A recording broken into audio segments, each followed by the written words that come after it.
Helo, Shwmae, Jenny Cottrell ydw i. Dwi'n athrawes yma yn Ysgol Gymunedol Penfro. Dwi'n gweithio yn cyfnod sylfaen yn y derbyn. Dwi'n rhan o tîm Gymraeg. Dwi'n dysgwyr. Dwi'n wedi bod yn dysgu Cymraeg amser hir. Mae'n gwaith galed ond dwi'n wedi cael lot o hwyl ar y ffordd.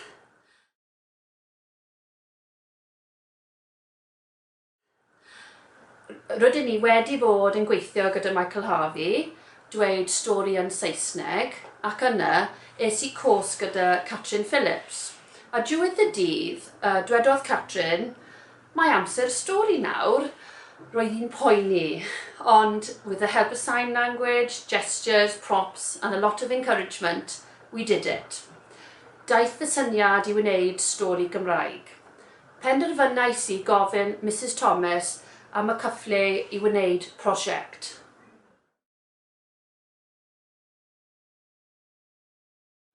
I approached Michael Harvey and we discussed the idea. He was also very excited about it, as we'd already seen the positive impact that storytelling in English had had on our standards in literacy. We hoped that it would have the same impact on raising standards in Welsh throughout our school. Yn y dechrau, dim ond y plant derbyn oedd yn y prosiect, ond fe tyfodd. Nawr, mae derbyn lan i blwyddyn 6 yn dweud storïau am Gymraeg. Ti'n gallu gweld y llawed pob man. There's been a very positive impact throughout the school community with children and adults alike. Our confidence and our delivery has improved. We've worked closely with Michael Harvey, polishing and tweaking the stories, planning activities and making resources to introduce and reinforce the Welsh language. In terms of oracy, we've made a tremendous leap forward.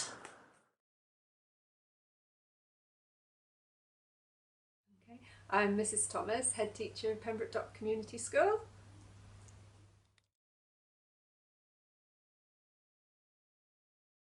I've nominated the school for the second language primary school category due to our initiative of introducing storytelling through the medium of Welsh to raise standards in oracy and then leading on to improving standards in writing in Welsh.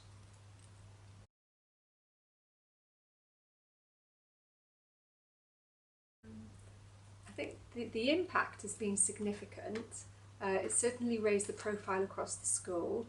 Every member of staff has had training and is involved. The children love telling stories through the medium of English, which was so successful at moving our English skills forward and their writing skills, that the children were used to they knew what they had to do within Welsh storytelling.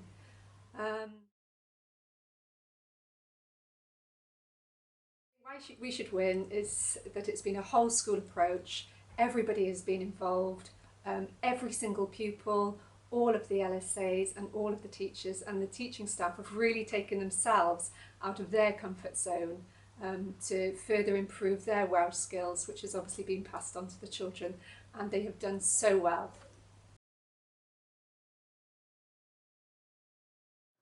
Fe enw I yw Jenny Williams. Dwi'n dysgu yn Benfro am flwyddyn 1 a dwi'n disgwr. Y flwyddyn hon, rydyn ni wedi bod yn adrodd straeon yn Cymraeg. Mae wedi bod yn hwyl am yr athrawon a phlant. Dwi'n meddwl bod y plant wedi datblygu eu sgiliau gan defnyddio geirfa a patrymau brawddeg o'r storïau. Mae'n amser stori nawr, mae'n amser stori nawr.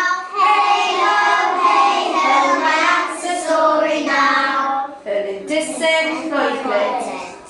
Un noson, roedd oer bach ar y ddeilem.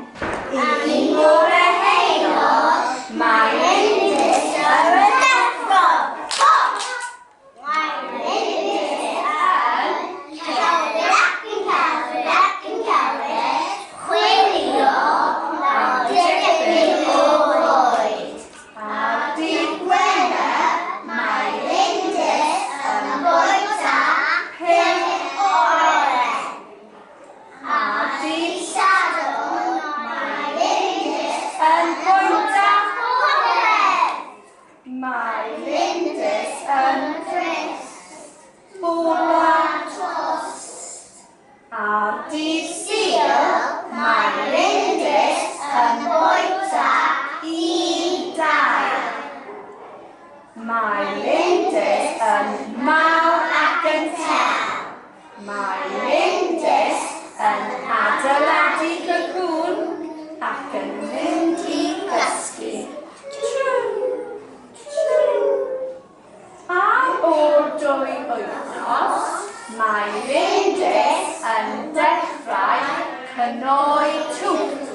Mae pelitala haf yn dod allan o'r cwcw. Yn diwedd. A ddechrau pawb.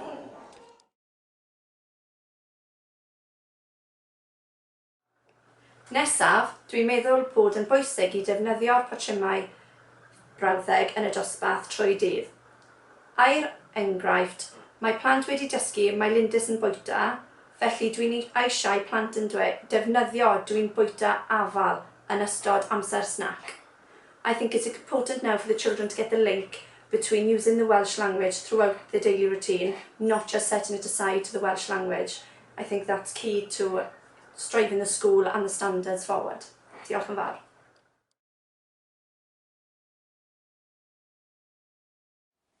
Sasha ydw i. Fi yw'r cydlyndwr Cymraeg yn Ysgol Gymunedol Penfro. Fi sy'n gyfrifol am codi safonau drwy'r ysgol.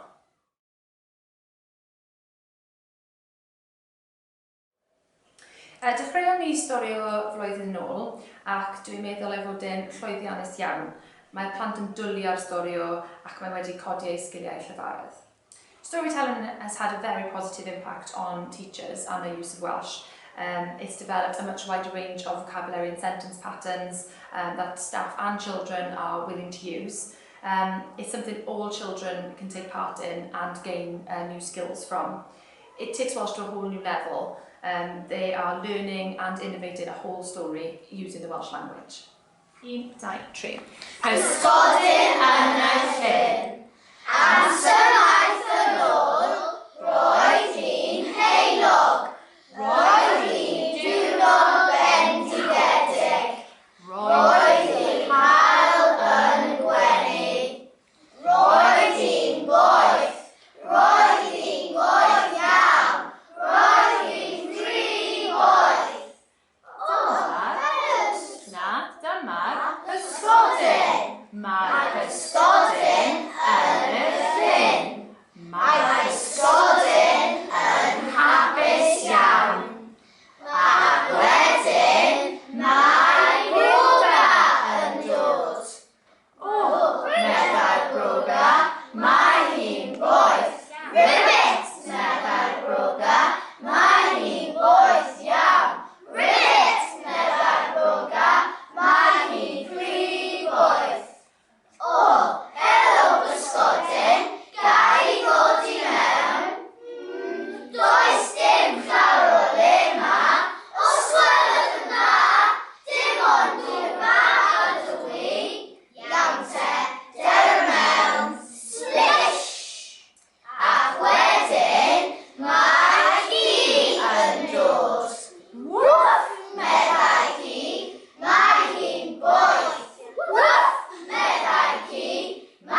i'r diwedd.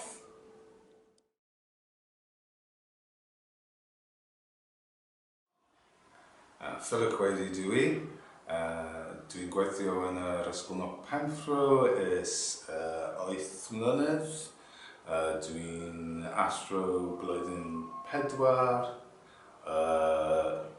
Dwi'n dysgu blwyddyn 4 ers 5 mlynedd.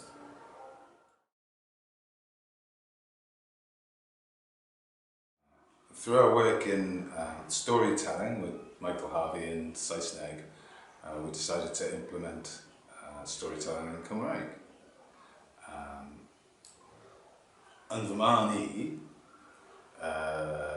bod adrodd straeon wedi bod yn gwych ar ysgol, achos mae plant yn siarad gyda confidence, gyda fluency, dim ond peth bach, ond yn fy nosbarth I, mae plant yn defnyddio phrases and sentences pob dydd from the stories. A little thing Blair Team View I've taught lots and lots of times, and usually I always have to feel the children are reaching for the pattern. Just repeating the pattern, they're not really internalised it. Ond achos mae pysgodyn yn byw yn y llyn yn y stori, now when you ask them, you can see them, they're really thinking and they're saying, they're meaning what they're saying. So dwi'n meddwl storytelling ddechog.